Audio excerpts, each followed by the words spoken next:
estoy hablando de La Última Tentación de Cristo, una ¿Cómo película no? que además está basada en un libro de el griego Nikos Kazantzakis. Nikos Kazantzakis era un gnóstico, un hombre que, digamos, estaba ligado al Ujú. misticismo, uno de los grandes escritores de todos los tiempos. Y esa novela retrata a un Cristo, a un Jesucristo, como quieran llamarlo, más humano, Ujú.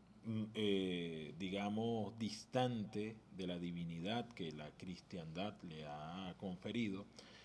Y bueno, eso causó un gran revuelo y una gran polémica, pero además la película me encantó no No, solamente es por el genial, tema, sino porque además genial. es Willem Dafoe el que No, y hace para de mí es uno Cristo. de los clásicos de Scorsese. De hecho, a mí me causa mucha risa La Última Tentación de Cristo y la relación actual que tiene en este caso Martin Scorsese con la Iglesia Católica. Hace poco se reunió con el Papa, de hecho, y uno de los regalos al Papa era un libro de su última película, que son Los Asesinos de la Luna, pues para mostrarle además no solamente el contenido de la película, sino todo el contenido histórico además que tiene acá. Pero resulta contradictorio, pues cómo de pasar de estar peleado con la Iglesia ahora, bueno, pues la relación, si podemos decir, un poquito más diplomática. Scorsese de hecho está haciendo una película sobre Jesucristo, se dio a conocer tras la reunión con el Papa, pero La Última Tentación de Cristo yo creo que ha sido una de las claves que ha puesto a la Iglesia así, engrinchada, porque se ha mantenido o quiere mantener en este caso la Iglesia Católica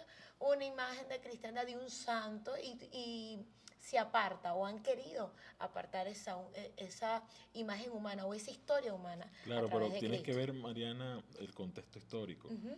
Quien estaba al frente del Vaticano era el papa más conservador que ha tenido la Iglesia Que han Católica en los pasado últimos varios. 300 años, ¿no?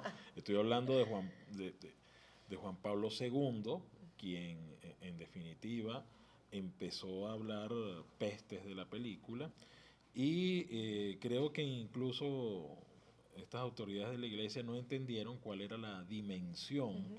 que quería alcanzar este Scorsese a través bueno, de esta gran película, que es una película que en su momento tuvo, a pesar de la polémica, no tuvo una buena acogida, fue empezando se fue consolidando como un gran Claro, ícono. porque teníamos de repente en aquellos años el tema religioso un poco más sensible entre la población civil, podemos decirlo también así. Ya ahorita, bueno, sabemos todas las rayas, tiene más rayas que una cebra, la Iglesia Claro, Católica por el diversos tema es que motivos, quien hace, pedofilia, abuso sexual, o quien es el sea, autor de la idea sa- de ese Cristo fuera de la divinidad, de ese Cristo que se enamora de María Magdalena. Bueno, no voy a dar spoiler, pero es un Cristo que no es el no, Cristo que pero es una estamos historia que está, o acostumbrados. sea, no es dar spoiler, sino que Sí, es una historia que siempre se ha y es mantenido el en el caso de tapete, que pues. Nikos Kazantzakis primero no era Exactamente. católico, Ujú, porque además de su tradición es de la iglesia ortodoxa griega, ujú. que a pesar de tener vínculos con la iglesia católica,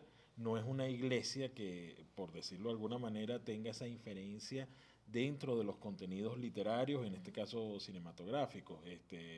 Kazantzakis es considerado por algunos como un ateo, como una especie de ateo místico, y por esa razón, quizás en el caso de la Iglesia Ortodoxa griega ahí no hubo problemas, pero con la Iglesia Católica sí, porque además es una película hecha por entonces un católico, porque en ese entonces Martín Scorsese era católico, luego él se convierte al Al budismo, budismo. porque Scorsese acoge el budismo y lo vemos inclusive en una de sus grandes Y películas. ahorita se reúne con el Papa Francisco. Bueno, pero es que Excelente. Scorsese no es un tipo que odie la No, iglesia